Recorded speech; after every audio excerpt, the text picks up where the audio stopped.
Mississippi? Half Eerie. I don't know. Oh, come on, you guys just did it Die. a minute ago. Okay, I get the hint. This is Samhain in the studio, and they're about to put out a record, and I think things are turning. Say hello to Steve and Glenn Danzig. You can't see a wave on radio. And Eerie. What's up? And Pete.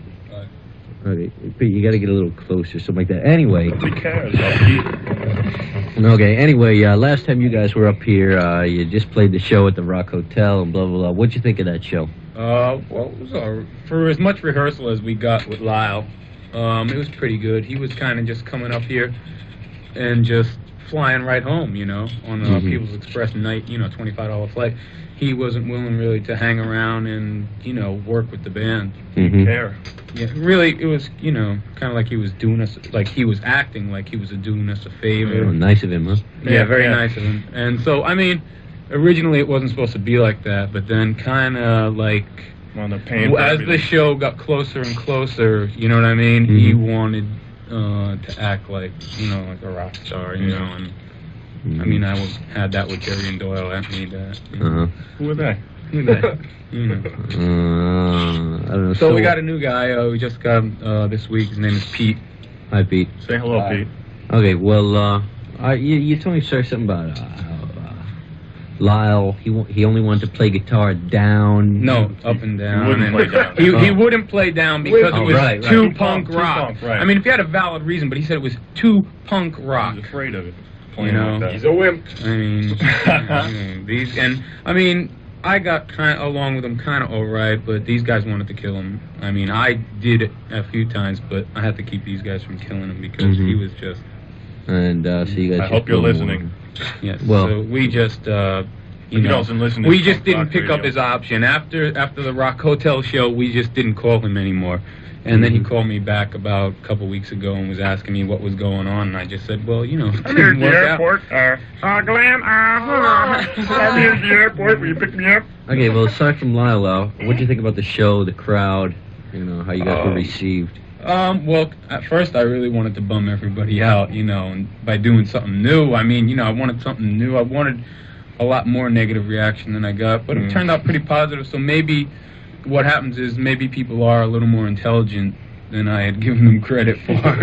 So that's a good sign then. That's a good sign. I thought So they you're saying you're reacted too expecting all the hardcores to be kind of Bummed out. non-intelligent and Yeah. not but open they to were. new ideas? Well, not the hardcores, just people in general, okay? And it seemed people were pretty receptive to what we were doing, so, Yeah, we expected not a real good reception. It More than we seemed, expected. it seemed pretty good to me. I don't know. Well, I know you guys did a couple of Misfits songs at the end of the set. Yeah. You're going to keep playing a few of those old songs? Well, what we do now is we do Halloween 2, the one on the B side of Halloween. We do that. We do Who Killed Marilyn, which is, my solo single. We do a really sick version of Horror Business. It's like all warped. And if you want to play it, we got it here. And we do All Hell Breaks Loose. But see, what pissed me off kind of is Lyle didn't come up enough so we could do the new version of All Hell Breaks Loose at the Rock Hotel. So we had to do it the old way. The new version is got a lot more power. It's slower. It's it's not like a thrash beat. It's kind of choppy. It's different. You'll hear it. That'll be on the next record. We won't have to do those once we get more songs. Well, they're Glenn songs anyway, so you That's wrote true. them, Yeah, I wrote all the and stuff Jerry on and this Doyle, one. they never did nothing. Well, when are we actually going to see this record that we're talking about? Hopefully in roughly about a month. It's being mastered right now. Why don't you play something? Because, we're kind of boring. Speak for yourself. Okay, so we're going to listen to something that's called All Murder, All Guts, All fun. This is a song that got pretty good reception, even though people didn't even know the words. It's like they a picked up sing-along, the yeah. sing-along part a really lot of quick. oh. And, Play it. Play it. Okay. Sing for You us. can't Wait, sing either. You're more boring than we are. Come on. Wait. Is there any story behind this? Or play it. It's a love song. Okay, All Murder, All Guts, All Fun. Samhain world premiere on Hellhole. WNYU FM, All Murder, All Guts, All Fun. Brand new from Samhain. And when are we going to see this record? About a month. About a or so. month, yeah. Okay, last time you were up here, you talked about shipping it around, bringing it around to some major labels, looking for a deal like that. Whatever came of that? Well, what happened is we all talked about it, and we didn't want to be treated like a tax write-off or anything, you know, where your record just gets put out so that they can say it didn't sell and they throw it in the bins right away. So what we did is we all decided, cut it out, that we'd put it out and try and sell as many copies as we could, and then talk to majors, you know. We get picked up. Because they charge you for everything. I mean, if you want to do a video, or if you want a lyric sleeve, or if you want, you know what I mean? Mm-hmm. Like promotion in magazines, like they'll charge you for everything, and you end up paying for it. Whereas if you have something that's kind of already established, they treat you a little better. Okay, so who's gonna put the record out? Plan 9? Plan 9. It might be, you know, marketed by a different label, like say Enigma or something. Mm-hmm. But if I have the money by the end of the month, just do it on Plan 9. It'll just come out of Plan 9. Well, who marketed the last one, the Earth AD? I did. Oh, well, yourself. Yeah. And this may go to Enigma. When are you gonna know? Not that it matters to the kids at home. Well, it probably will matter to the kids at home, because if we do it on Plan 9, it'll be a hell of a lot cheaper than if someone else markets it. Yeah. Mm-hmm. And what's the next step for Samhain? Well, once the album gets out and we get enough promotion, we're gonna go on tour. Do you have no plans for a tour right now? Yeah, we do want a tour. It's just we're waiting for the record. If you go out without the record being out, you don't get a good crowd, and also a lot of people don't know your songs. Mm-hmm.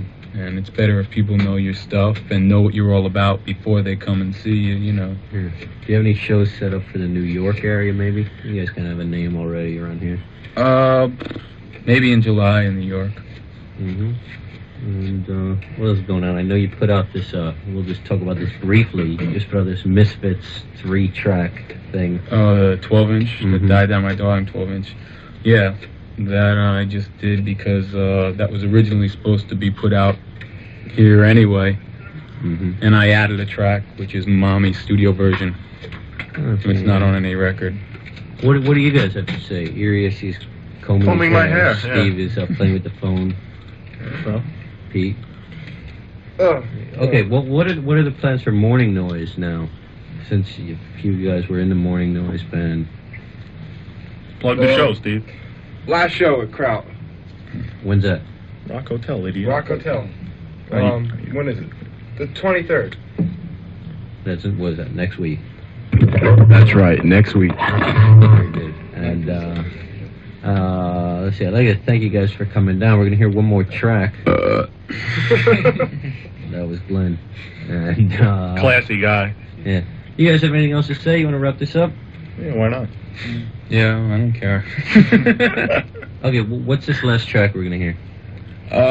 He Who Cannot Be Named. Okay. Any story behind this one? It's about power. It's about an all-powerful demon that even just by saying his name and a spell is just irreversible. It's kind of like doomsday. Okay, and why don't we just repeat once again, what is the name Samhain all about? It's really the pagan Halloween. It's really pronounced Samhain.